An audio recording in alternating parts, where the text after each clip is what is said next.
Good evening. My name is Byron Montilla, editor for JustKiddingFilms. Today's topic revolves around a very specific individual here at the JustKiddingFilms office, Michael Chu. Michael plays a very crucial role here, from his position as manager to also his many different administrative tasks. But what about Michael's life outside of JK? My reports tell me that he often goes missing during company trips. And Michael also leaves the office abnormally early, and he ventures off and is nowhere to be found. Where could Michael possibly be? Does he have a hobby? Is he reading a book, taking a stroll in the park, banging hookers? Where did the hooker thing begin? How often does Michael penetrate these hookers? I met with Michael personally at his house so that I could learn more about it. He was nice enough to show me around and tell me a little bit more about his addiction.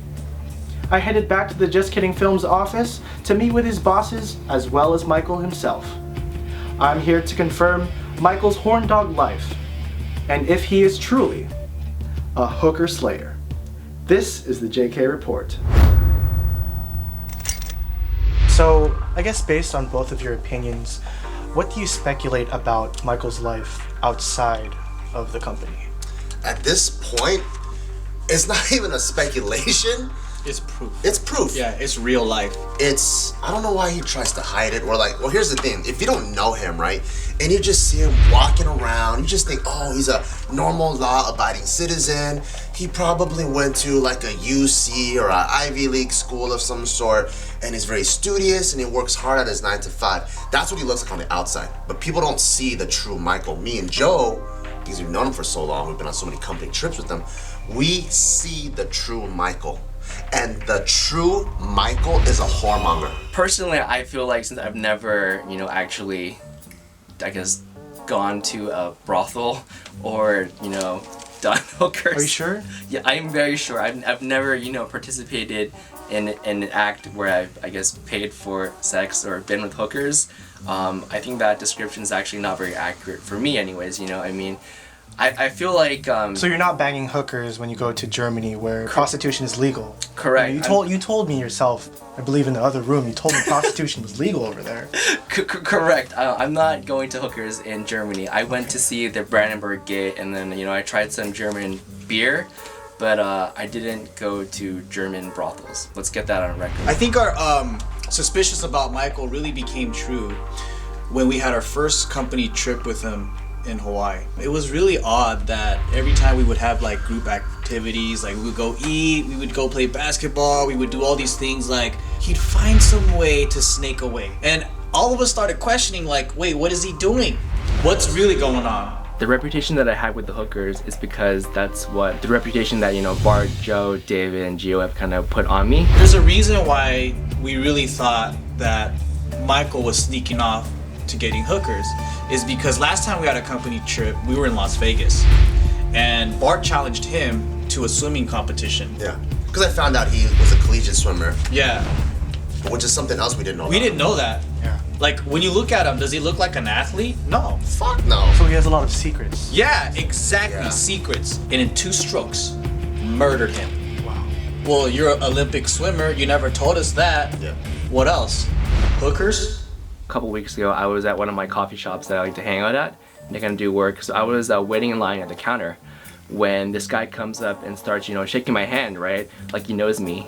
And I'm thinking like, oh, okay, so this is probably your fan. And then he like looks at me and he goes, so Michael, how are those hookers, So they're real? No, they're not, they're not real, but it's like, personally, it doesn't really bother me that I have this reputation, but... So are you in denial? No, I'm not in denial because I feel like there's a side where I guess I am a part of their jokes on YouTube, which is, fine because it doesn't personally bother me.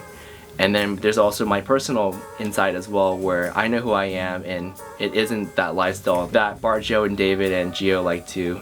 That you think fabricate for you? That they fabricated for me. Not they think that they did fabricate for me. He's very well put together in a corporate sense, but you'll always see the same symptoms. The greasy forehead.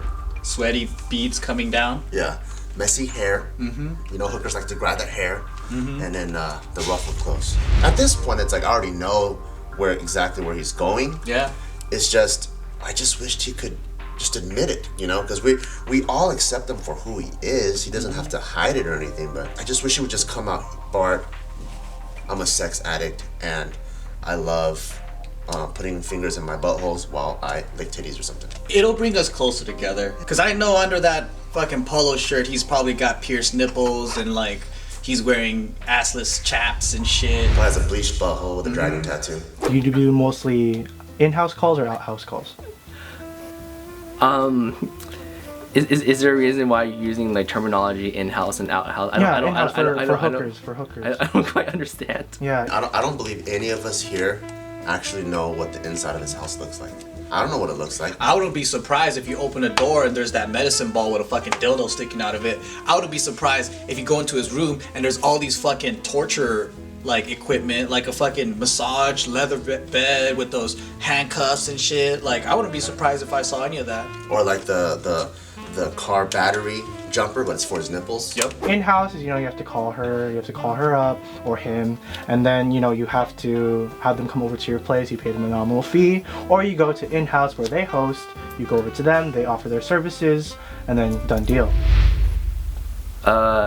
Whatever it is, that's what's the cause of his greasy forehead. Whether he's upside down, handcuffs, ball gag, that I don't know, but I do know every single activity he participates in, it is a highly cardio demanding activity for him to produce those type of physical symptoms, Because I asked him before, I'm like, yo, I just saw you and it's like 11 a.m. in the morning. Did you take a shower? Like, why is your forehead all greasy? And of course, he always resorts to and just looks around. He doesn't have answers. And I'm like, oh, whorehouse. I'm one of those people who gets like sweaty really easily, and I have a naturally greasy forehead. Okay. So it's like, I can't really help it, but it just like kind of goes to my forehead. So you don't ejaculate before work? That is correct. I'm not ejaculating before work. Do you ever feel as if Michael's obsession with hookers is a hindrance to the work environment here at Just Kidding Films? Actually, I think what it does is it enhances his performance here. Because one thing about hookers is they make a lot of people happy. Like, they're like therapists. Like, they're better than psychologists, because psychologists don't fucking let you come. So tell me, Michael, do you like anal? No. Deep throat? Deep throat? No? You said did condoms? No. Here, I have a couple here. You want one? It's okay. No? I have a couple right here. Here, you can just Can I ask why you have those in your pocket? No, I mean, just for you. I brought these. No? He knows he needs more money for more hookers, so it makes him work harder. And he wants that raise. He wants to work hard. He wants a bigger piece of the pie. The more money you have, the better quality of hookers you get. Do you like toys? Like the rabbit. The one that stimulates the clit and also the vagina at the same time. You know what I'm talking about? Like the prickly cucumber. Do you have a safe word? You usually have a safe word. Do you keep your girls on a healthy diet of pineapple and other fruits for their juice to taste a little sweeter than usual? You know what I'm talking about? Everyone has their thing, their relaxers. Like Bart has his working out. Some people have their alcohol, and Michael has his vagina. Bart and Joe make fun of me for enjoying hookers. I feel like there's a certain status in our relationship together where, we're all close enough to kind of make fun of each other and still be friends after the fact. But I mean, like, harmless, like, adults making a business transaction over massages, I don't have a problem with that. I just want him to be real. And that's why I think we make fun of him so much, because we just want to let him know that the love is there, dude. Like, go ahead and have your fuckery. I think at the end of the day, I really respect them. I mean, I always hope that they respect me as well. But I mean, I guess there's no point in really, worrying about it too much, is that we work together, and then I think we get a lot of shit done. Strangers interact in a way where they hide the skeletons in the closet from each other. People who aren't close, they have to be politically correct all the fucking time. And that, to me, is more offensive. I mean, I wish, like, me and Michael could just be completely open and just be like, hey, I could show Michael, like, here's my gun collection. He could show me his cock ring collection.